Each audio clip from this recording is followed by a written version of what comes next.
so I am flying around the local construction sites when all of a sudden I see something I have never seen before, pink birds with what looked like platypus bills. It startled me, so I had to circle back. It turns out I was staring at the roseate spoonbill, and to my surprise, they were very calm. Roseate spoonbills are pale pink birds with brighter pink shoulders and rump. They have a white neck and a partially feathered, yellowish-green head from which their red eyes shine. Juveniles are paler pink and have a completely feathered head for 3 years until they attain adult breeding plumage. Roseate spoonbills wade through shallow water, swinging their head side to side with their bill under the water, feeling for prey. They tend to forage with their bodies held in a horizontal position just above the water with head hanging down. They fly with the neck outstretched, dipping slightly below the body. Spoonbills forage, roost, and nest in groups, often with other ibises, herons, and egrets. Roseate spoonbills forage in the shallows of fresh, brackish, and marine waters, including bays, mangroves, forested swamps, and wetlands. They nest and roost in trees and shrubs along the water's edge. Roseate spoonbills are medium-sized waterbirds with a football-shaped body and long legs.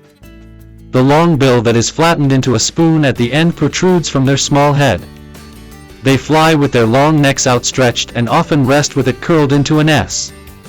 The roseate spoonbill is one of 6 species of spoonbills in the world and the only one found in the Americas. The other 5 spoonbills, Eurasian, royal, African, black-faced, and yellow-billed, occur in Asia, Africa, Europe, and Australia. As humans, we are all too familiar with hair loss as we get older. Roseate spoonbills, it turns out, are familiar with balding too, but instead of losing hair they lose feathers from the top of their head as they get older. Roseate spoonbill chicks don't have a spoon-shaped bill immediately after hatching. When they are 9 days old, the bill starts to flatten. By 16 days it starts to look a bit more spoon-like, and by 39 days it is nearly full size. Roseate spoonbills get their pink coloration from the foods they eat. Crustaceans and other aquatic invertebrates contain pigments called carotenoids that help turn their feathers pink. The oldest recorded roseate spoonbill was at least 15 years, 10 months old when it was recaptured and re-released during a scientific study in Florida in 2006. The flamboyant roseate spoonbill looks like it came straight out of a Dr. Seuss book, with its bright pink feathers, red eyes staring out from a partly bald head, and giant spoon-shaped bill. Groups sweep their spoonbills through shallow fresh or salt waters, snapping up crustaceans and fish. They fly with necks outstretched, to and from foraging and nesting areas along the coastal southeastern U.S. and South to South America. These social birds nest and roost in trees and shrubs with other large wading birds. For most people, finding a roseate spoonbill requires a trip to the southeastern coast of the United States or even farther afield to Mexico or Central and South America.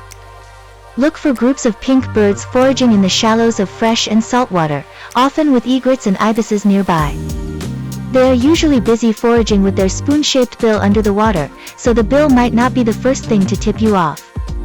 Unlike herons and egrets, they typically hold their bodies horizontally when foraging. This unique posture can help you pick them out from afar. If you don't catch them foraging, check nearby mangrove, cypress, or willows for birds noisily roosting in trees.